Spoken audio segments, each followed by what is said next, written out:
Well, good morning, good afternoon, good evening, whatever time you're having an opportunity to jump into this on-demand broadcast coming from Vision Advisors. I'm John Terry, the Chief Marketing Officer, and with me today is my friend Luke Acree from Reminder Media.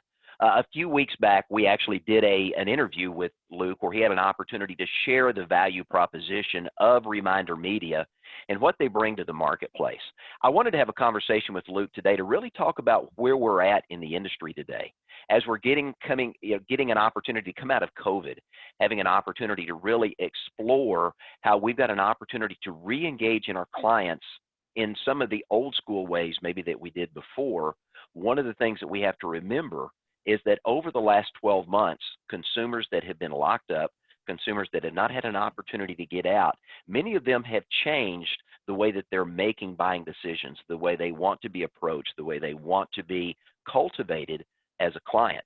And I wanted to spend some time today talking to Luke about what's working in the industry, what they're seeing as trends in the marketplace, what successful producers that they're working with and helping them see success, how they're utilizing the tools and resources that Reminder Media brings to the table to give them an opportunity to scale their business, to engage with their customers, and also to turn their customers into raving fans.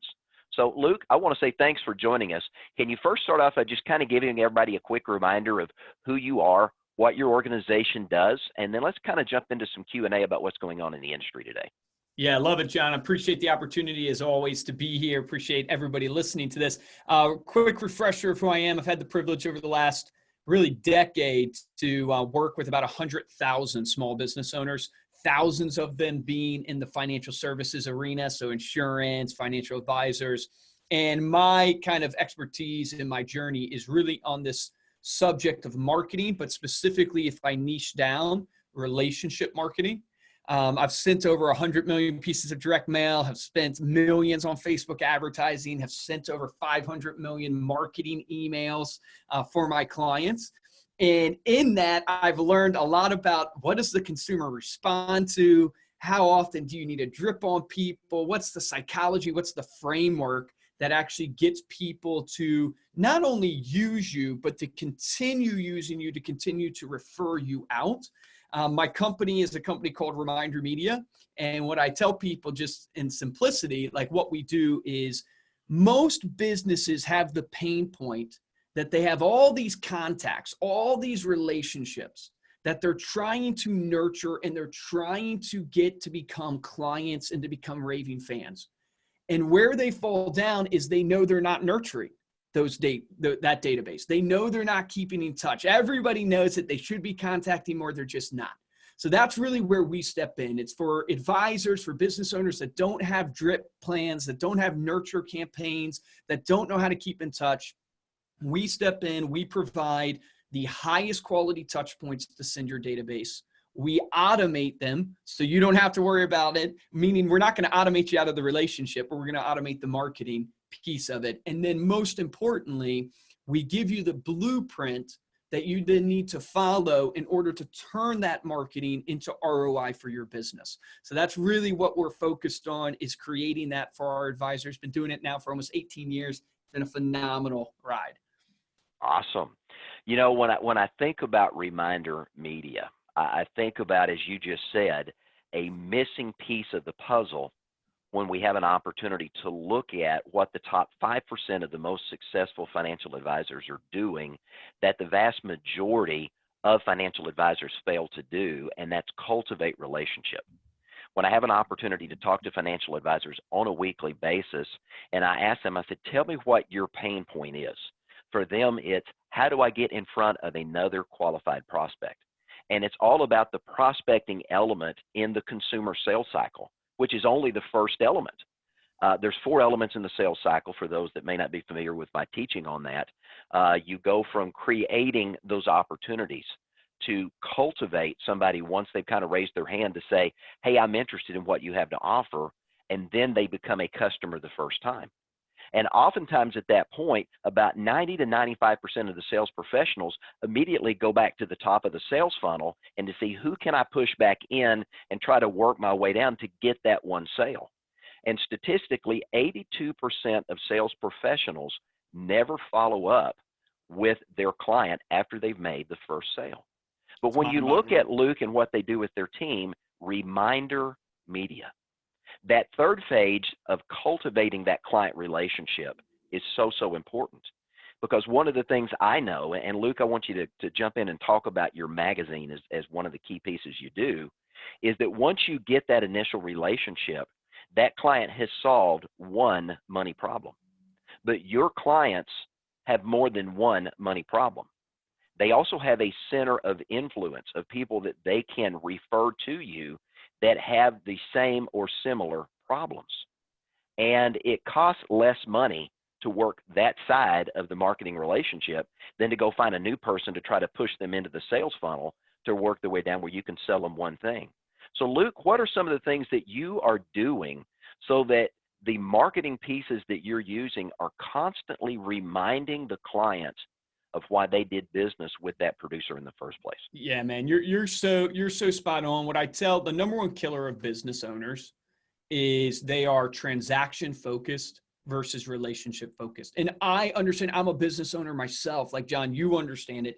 You're trying to make a living, so you can't help but want to pitch your services and want to provide your products and services to people because that's how you get paid.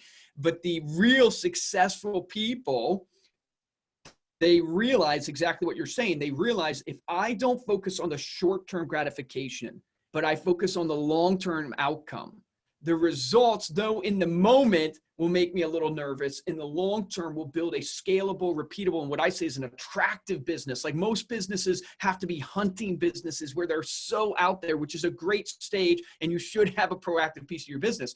But we want attractive businesses. So how do you do it? So you're mentioning like our tools and stuff. So we have a client in Annapolis, Maryland, named Brian Harris. This guy pulls about $6 million out of his business a year. He's an advisor. And he was speaking on stage at a conference and he was mentioning us, but he does over 250 touch points per year for his database. 250 touch points. Now, when I heard this the first time, I was like, man, even for a marketer like myself, I'm like, man, that seems like overkill. So many touch points. He's tracking the text messages, the annual reviews he's doing, the client events he's doing, the birthday cards he's doing, the magazines that he uses us for that he's doing. Why do I mention him as an example? He's an extremely successful advisor making the money that most of us dream to make of. And he's doing 250. Most people barely do 12 touch points a year. And this guy's doing 250 because what he understands and what he knows is that if you want a really good relationship, think about your clients like you think about your spouse. Think about your clients like your girlfriend, your boyfriend, right? If you're married, if you only touch base with your wife, if I only talk to Megan, my wife, once a month, everybody knows in that example, our relationship, though we would know each other, would be, semi-surface level. And most business owners think once a month is like, oh, wow, I'm really touching base with my clients. We all understand to have a true relationship with somebody, you really need to be engaged with them on a deep level because that's ultimately what's going to bond you together. There's this psychology or this principle in psychology where it's frequency breeds familiarity.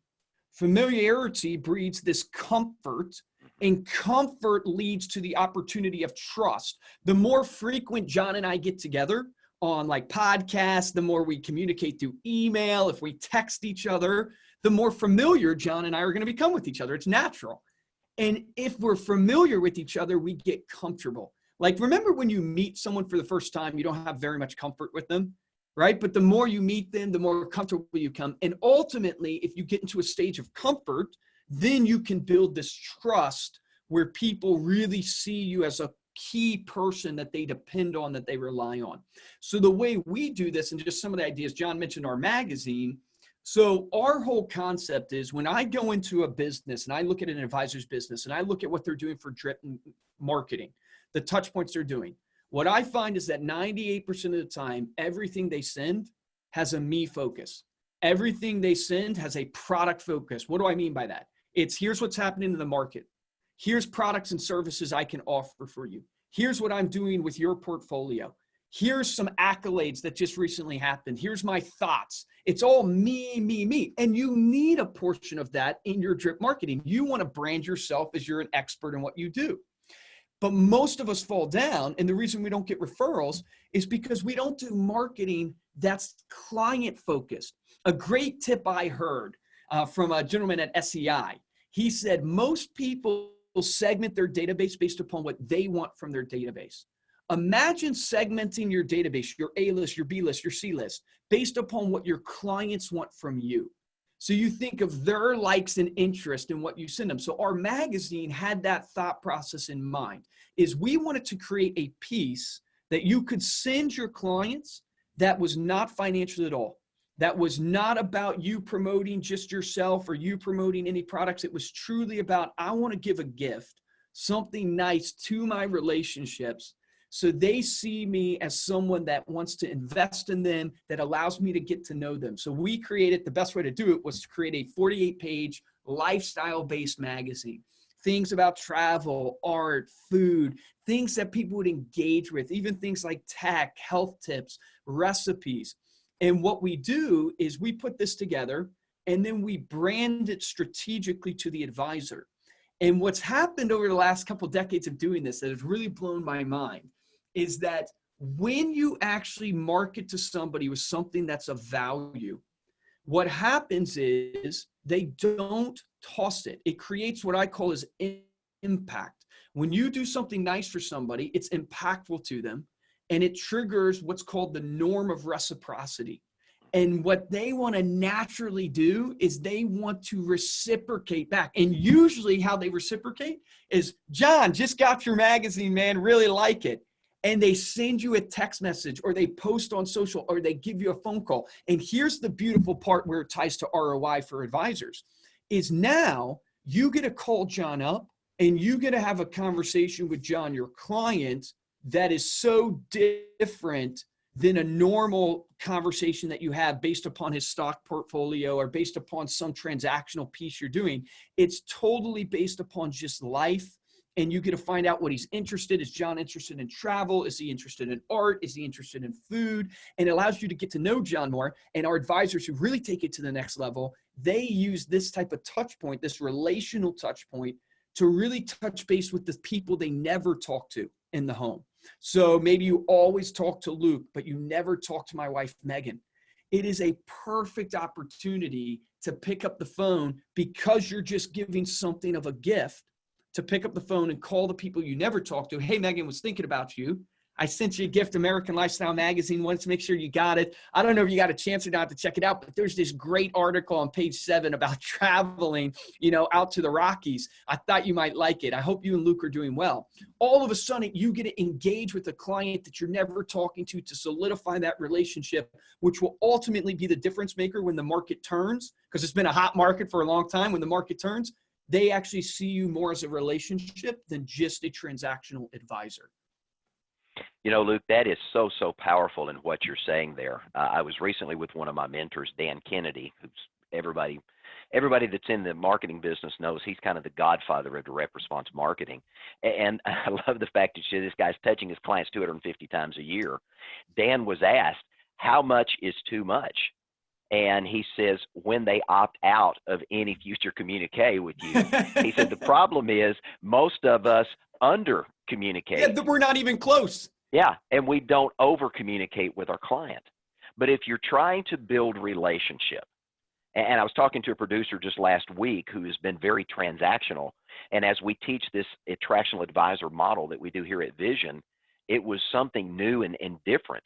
And moving him from this transactional model of some will, some won't, so what, who's next, into cultivating the relationships that he's got. We started doing that in 2020 when COVID hit. And when he transitioned from being that transactional producer to that relationship-focused producer, he wrote 40% more business in 2020 in the midst of a lockdown than he did the year before, simply by going back and building relationship with his customers. Yeah. So what's the practical takeaway? Like, the practical takeaway is look at your marketing after this listen. When you're listening to this, look at your marketing and ask yourself, how many touch points do I do a year that are relationship driven? that are not transactional driven, meaning they're not about your service. They're not about something you've done from them from an advisory standpoint. It's purely just checking in, purely relational driven. It's a magazine, it's a text message, it's a phone call, it's a cup of coffee, it's a birthday card. What are the relational touch points that you have? And if you look at it and you go, man, I only really have one relational touch point a year, that's a problem. You got to fix that. That's the Yes, practical takeaway. Yeah. Yeah. I have a good friend that's a dentist, and he does a newsletter to his clients. But the newsletter is not about what he does as a dentist. It's about, let me tell you about what's going on in the life of my family. Here's how we are living life, just as if he was sharing it with his brother or his sister. He shares that with his clients. And he was telling me, he said, John, when my clients come in for a cleaning or they come in for a filling because they've got a cavity or whatever it is, they're asking, well, how's your daughter doing in college? Or how's your son doing in that new business endeavor? Beautiful. Or I saw you and your wife made a trip to Yosemite. Did you do X, Y, and Z while you were there? He said, those conversations have really changed the way my business is going. And he said that newsletter for him has become a touch point that enables him to share life and to share what's going on in his life. And then he invites his clients to share what's going on in their life while they're in the chair. That goes into his newsletter that he sends in. And understand that right there is such the difference maker in people trusting you enough to refer their family member.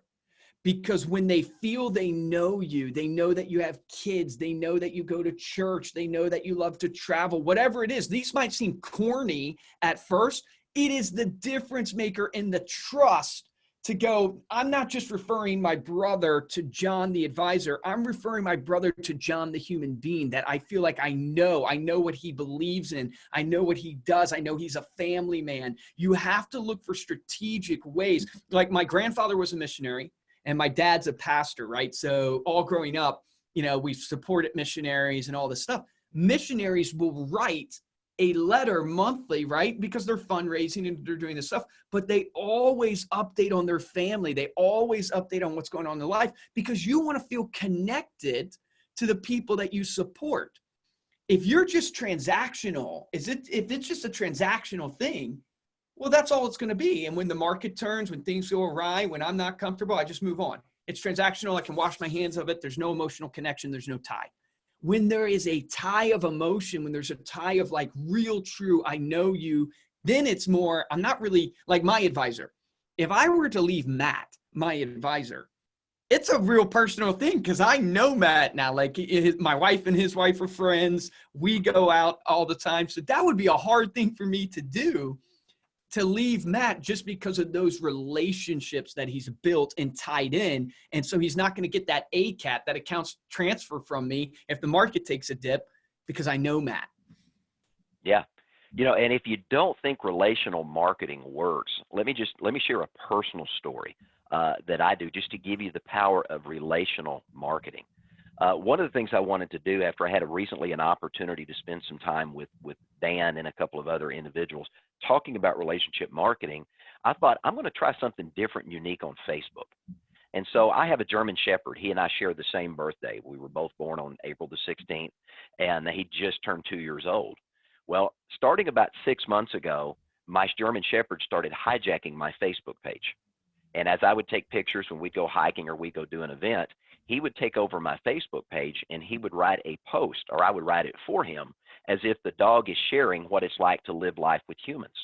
And so we had these fun interactions that we had going on. Later on, probably 4 or 5 months down the road, I'm speaking at a conference. And in this conference, it's an international conference with over 3,000 people from around the world that are at this conference. And as my opportunity comes up to share, once we're done, we go into these breakout rooms where we get a chance to talk to individuals that want to meet with us and spend some time talking to us. And as we would go into the breakout room, you didn't know who you were going to talk to. My picture would show up, and then all of a sudden I'd be paired up with somebody, and people would look at me that maybe didn't know who I was before, and they would say, "Oh, you're Hans's person."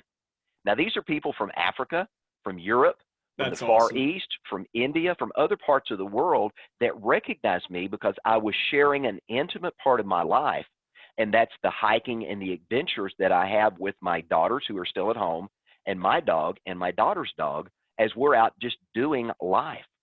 But being recognized as I'm Hans's person, not that I'm John Terry the coach, or I'm John Terry the trainer, or I'm John the book author, or whatever it is.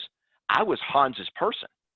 That was a unique emotional connection that went global, that I never experienced from just the dog doing something silly and sharing a little post of a hike and some of the fun things we do. So think about that when you're sharing your life with your clients and they get to know you. Once they get to know you, all of a sudden when the next money problem comes up, who do they think of? The person that they know. Yep. You know, Luke, I love the little push pin that you guys have on your logo, because I think about all the things over the years that if I wanted to remember something, I'd put it on a Post-it note. I'd stick it on the wall with a push pin so that it would stay visual and that it would be there. And I think really what you're talking about is staying top of mind aware with your customers and living life with them in such a way, as we talk about, how do you stand out in the crowd? How are you, out of all of the yellow ducks in the pond, how are you the one blue duck in the pond? This is really what you're talking about. Yeah, I mean, it's really simple. As sad as it seems, it's super simple to stand out today, I think, in business. One is actually keep in touch with people, because the majority of professions never keep in touch. The statistics are blaring, right? They never send stuff to their clients. They never keep in touch.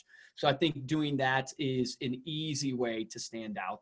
Then also taking it to the next level, what I always teach people is like, look, you want to get your clients from being clients to raving fans, right? And one of the most powerful ways to do that is through relationship. They will become raving fans of yours when they actually know you, when they know, like, and trust you. We all know that. But then how do you create a raving fan tactically? Like, how would you implement this tactically? Raving fans are created by doing the unexpected. People who hate on you, right, and leave you bad reviews, it's the same process. It's just on the negative side. You did the unexpected, right? You failed them. And most of us, we only do the expected. So like investing money, helping me with my 401k, all these things, that's expected. That's why I come to you. If you're helping me with an insurance policy, if you're helping me with my stock portfolio, I expect you to do that. That's why I came to you. So I'm not going to be raving about that, not because you didn't do a good job, but just because that's what I paid for. That's what I expected. Right. You need to look at your business tactically right now and go, okay, do I have relational touch points going? Because that's going to strengthen my relationship and build trust with them. But what am I doing for my clients that's unexpected? What am I sending to them that's out of the box? What am I doing for them that they wouldn't even think of? I mean, think about this for a second. If you have a database of 50 amazing clients right now, I would look at that database and I would look at each person in that database and I would ask myself, do I understand the 4 major pillars of their life? Family, occupation, recreation, and dreams. Do I know about what's going on in John's family? Do I know about what's going on at John's work? Do I know about his hobbies, what he's into? And do I know about his dreams? Where is he going? What is he trying to achieve? If I know those things, then I can try to do some unexpected things. So imagine I find out, John, right, you're super into, doing the whole karate and jujitsu and everything that you do, this black belt leadership. And I then seek out something specific. Maybe it's memorabilia. Maybe it's something really, really thoughtful around this whole thing that you're super, super passionate about. Or an easy one, I find a charity that you're super passionate about. And I go and I support that charity. And I go do something special for that charity. That's so unexpected. John expects me to help him with his money. John expects me to help him with his insurance policies, whatever my expertise are. But he doesn't expect me to support his charity that he's super passionate and into. He doesn't expect me to send him a piece of memorabilia around, being a black belt, and I'm obviously, you can tell I don't know this arena, but he doesn't expect me to do that. That's what would create John to go from just a normal client to being like, wow, man, Luke just goes above and beyond. Luke is amazing. This can be done simply. You don't even have to think about buying memorabilia. Man, take out your phone the next holiday, Memorial Day. Take out your phone. Record a simple video message. Hey, John, thinking about you today, man. Hope you and the family are doing well. I just wanted to wish you guys a happy Memorial Day. Hope you're enjoying whatever's going on. And send that video message to him. it's unexpected. It's like, when was the last time you got a video message from someone just saying, hey, I was thinking about you and I hope you're doing well? It's unexpected. Those are the things, those little things done tactically and done consistently take you from being a service to creating a client, to creating a raving fan, someone who's loyal to you. And the people who will be at this a long time are the people who dig down deep and do those type of things. You know, Luke, one of the things you're talking about is really building community, building a tribe. And that's a phrase that we hear thrown around a lot today in the world of social media. But really what you're doing when it comes to creating these relationships that become so strong and so powerful that these individuals want and have the desire, as Luke said, to reciprocate, going back to Robert Cialdini's laws of influence. And that law of reciprocity is so powerful. What you're doing, if you do this correctly, is you are turning your clients into an unpaid sales force that is driving customers into your sales funnel. Yep. Now, there's a process for teaching and training them to do that, but it starts with exactly what we're talking about today, and that is building that relationship. Yep. And if you build relationship with your key clients and you serve them, as Luke is talking about, in unexpected ways, you never have to spend another dime to market for a new customer. Yeah, you're going to spend a few dollars on investing in your clients and investing in what they're passionate about, what they believe in, and doing some fun things, sending them a book, sending them just a surprise Starbucks gift card, Yes. Inviting them to meet you for lunch at Rod's Pizza because you know they love that deep dish Godfather's pizza, and just, hey, I'm not here to sell you something, I just wanted to have lunch. Those small things done correctly, consistently, and for the right reason turns your customers not only into raving fans, they become your sales team. And that can be powerful. Yeah. I mean, imagine like what most of us do. You mentioned the pizza, right? It always brings the example to my mind. So many of us, we have a pizza, and what we choose to do as business people is we go out to the unknown, anonymous people walking on the street, and we give them the pizza. And then we turn around for the people who actually support us, who actually give us business, we give them one slice to share. We gave away all our other slices to anonymous people who haven't helped us at all, haven't bought from us, haven't done anything. And we turn around with just one slice and we give it to all the people who actually support us, who are doing business with us. If you just flip that and give most of the pizza to the people who actually support you, and then save a little bit to go out and prospect, your business would change. You're 5 times more likely to close a deal through an existing relationship than a new relationship. It costs 7 times more on average to land a new client than to sell through an existing one. And clients who are referred are 4 times more likely to buy, according to the statistics.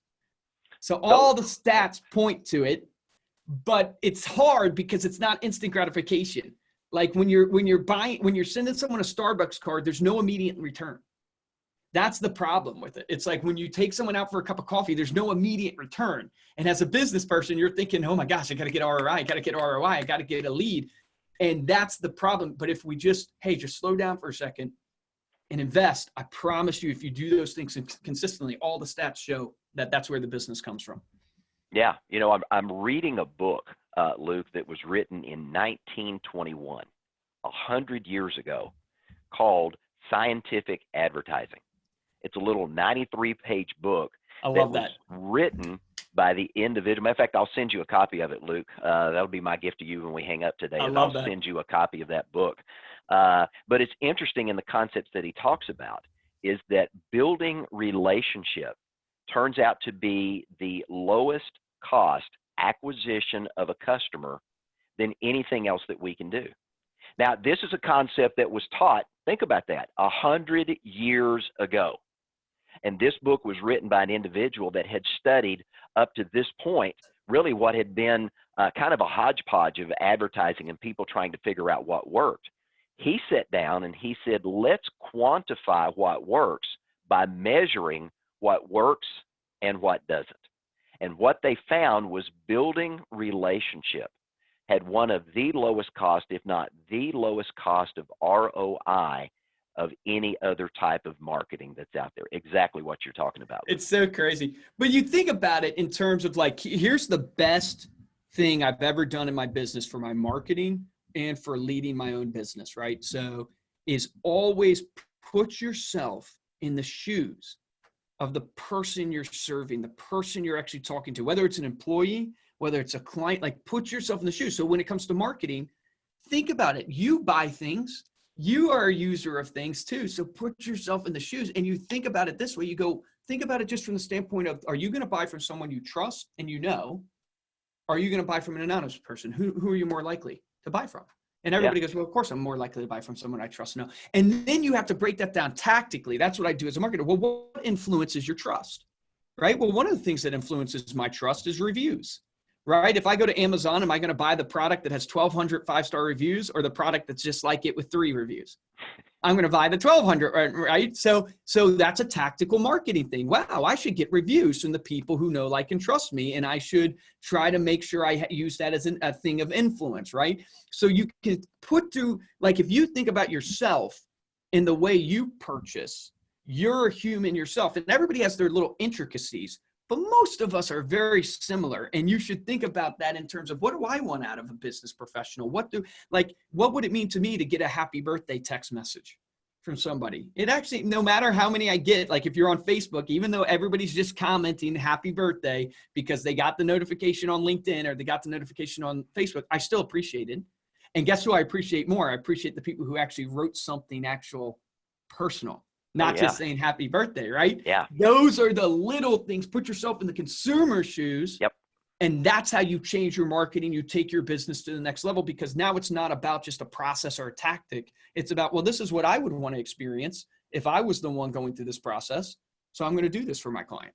Yeah. You know, it's funny that you talked about the birthday things on Facebook and LinkedIn, because one of the things I always want to do is I want to try to do something that is a little bit out of the ordinary. And so I went on Facebook and I created and I built a John Terry avatar. That, really? Has the white hair, has the glasses, and you know, and it in some extent it looks like me. And so when I have people that I want to see something special to, and I go look and everybody's written happy birthday, happy birthday, happy birthday, then I put one of my little avatar images up and I write something on top of that so that it stands out. And it allows me to look unique and different. And I'll say something personal to that individual. Why? Because I'm trying to build relationship. Because at the end of the day, the customer doesn't care about your product. They don't care about your service. They don't really care about you until they know that you can help them solve a problem. Yep. And what Luke is talking about is getting in the conversation inside their head and serving them. Yep. Now, what we're talking about is just a little thing. But in the book 4, Jeff Henderson talks about the fact that it may be a little thing to you, but to the person that you are doing something for, it's a big deal. You know, I think of Truett Cathy. As a matter of fact, his son, Dan, who is now running Chick-fil-A. When they open a new store, Dan shows up the day before an event, anytime they open a new store. And when they're opening a new store, they announce, we're going to give away to the first 100 people that show up Chick-fil-A for a year. And so people show up and they camp on the parking lot. Well, guess who's right there camping with them? Dan Cathy. He camps right there with them in a tent. He gets up early in the morning on the day they're going to open the store, gets a trumpet, and plays reveille to wake everybody up to, awesome. It's a new day, it's a new store, it's a new opportunity, and the first 100 of you are going to get a year's worth of Chick-fil-A. Do you think that makes a memorable experience? Awesome. Now, you don't have to go to that extreme with your clients, but what we've talked about in this conversation is doing something that allows you to stand out in the crowd. Yep. So, Luke, for the producers that are listening to this, that want to find a way to stand out in the crowd, how can they engage with Reminder Media to have an opportunity to do that? Yeah, would love to talk with all of you, obviously, get to know you, build a relationship with you. You can check us out on our website at remindermedia.com. So www.remindermedia.com. There you're going to see the magazine that I was referencing. So we create a lifestyle magazine for you, brand it to you, send it as a gift to your clients on behalf of you. We have a digital component for your social media, for your email marketing, and a bunch of other stuff that we can help you with. And the real thing is, if you find yourself where you need touch points that are impactful, that stand out, that are different, that's really where we shine, because we're going to give you the highest quality touch points, especially for the cost, and we're going to automate it for you. And so would love to walk you through kind of how we do that. We can do up to 66 touch points a year for your database, automate it for you that you don't have to worry about. So you can find all about it on remindermedia.com. That's awesome. And then one of the things we do for the producers that work with Vision Advisors, Luke, is we have a very lucrative marketing reimbursement program that we call Money to Market.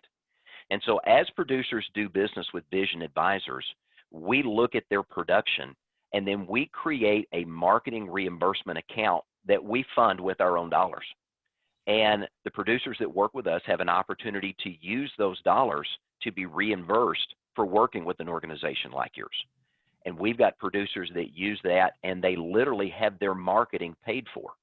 So think about that. You invest in a program like Reminder Media to start working with your clients, and you begin to cultivate those relationships, and you write more business off of that, either from that existing customer or their referrals, and then we reimburse what you paid for the magazine. And now you can do it again. And then you get reimbursed, and then you can do it again. And you get reimbursed, and you can do it again. And that cycle of continuing to use the same marketing dollars over and over to continue to hit your client, we're helping you fund. Luke is helping you fund by getting you in front of those customers, staying in front of those customers, building relationship with those customers. And Luke, your magazine has really good shelf life. I know you've done some studies of how long your magazine's set on the table and how many lives it touched. Can you share that real quick? Yeah, so we do a study. We hire a firm. They're one of the largest media research firms out there, and they do a study on the recipients. So not just the advisors who are sending it, but the actual people receiving it. They find the shelf life to be around 4 to 6 weeks. They find the read time of each magazine to be 44 minutes. And I know at first glance you hear 44 minutes and you're like, oh, that doesn't seem like a ton. But think about it in terms of marketing. A sitcom on TV like Seinfeld is 18 minutes long. So they're spending 2 Seinfeld episodes of time with you in your brand over the course of 4 to 6 weeks. The average person shares it with about 3.2 people. So what we find is, because it has shelf life, because it's sitting on the coffee table, because it's actually sitting on the bedside table, those type of places, on average over the course of 12 months, we find about a 58% referral rate. So if you send this to your clients for about 12 months, you'll see the question that was asked is, have you referred your business professional who sends you the magazine in the last 12 months? And 58% of the respondents answered yes. So we find about a 58% referral rate out of the database that you're sending to. So there's money on the table for you, and you just got to be in front of them. Yeah. Luke, I'm thinking of a study I just read from the Havas group that they were looking at marketing and branding in the world today. And it was interesting looking and talking to consumers today. They said 74% of consumers wouldn't miss the majority of brands in America today that they buy from, because they don't believe the brands that they're buying from believe in them, care about them, and are supportive of their ideals in life. But those that were willing to believe in their customers, invest in their customers, and care about what's important to them, those people said, we'd never leave them. And yet, how many financial professionals fail in that area? Oh, yeah. Well, I always tell people, look, if you're tired of ordinary results, stop giving ordinary service, right? If you want extraordinary results, you got to give an extraordinary service. And most people, when they look at their marketing and they look at service, it's very average. It's very ordinary. It's not very different from advisor A to advisor B. And it's not hard. People think of it as like a mountain to climb to get to extraordinary service. It's not hard. It's the little things. It's a video message to someone on a holiday, right? It's a magazine in the mail when it's not anything to do with financial stuff. Like, it's little things like that that will take your game to the next level, that will be the difference maker between people referring you and not referring you. Absolutely. John Maxwell, one of my mentors, says often, he says, there's not a lot of difference between ordinary and extraordinary. It's that little bit more that makes the difference. Think about how many pro golf tournaments have been lost because you left a putt 2 inches short. Well, I just played golf and it was terrible, so I can really relate to that. So how many times have we come up 2 inches short with our customers Yes. because we didn't stay top of mind aware. We didn't remind them of who we are, what we do, how we uniquely do it, and the benefit of working with us, and how together we build relationship that helps them improve the quality of their Yep. life. Amen That's to how that, you man. become memorable. That's how you become referable. And as a result of that, you stand out in the crowd. Love that. So, Luke, anything else you want to share as we wrap this particular episode up to the audience? Any Yep. parting comments? It's not one major move that will make a huge result usually in life. It's the cumulative effect of small little moves. So a small little move is adding lifestyle-based touch points to your drip. Do that. That's a small little move that you can do. Do something extra for your clients. 91% of consumers say they are willing to refer. 91% when they're surveyed. And I think this was by the Nielsen Group or whatever, that big survey company. 11% of businesses ask for referrals. Only 11%. 91% say they will refer. Only 11% of us are actually being intentional. You referred to John Maxwell. He's big on being intentional. It's like only 11% of us are intentional in our seeking out referrals and the ways we set that up. So I encourage you, would love to work with all of you, of course, but I would encourage you, look at your business. Are you focusing on relationships over transactions? Are you doing extraordinary service? Are you putting in those little things to make the difference? Because in those small little moves done consistently, you're going to have a great business.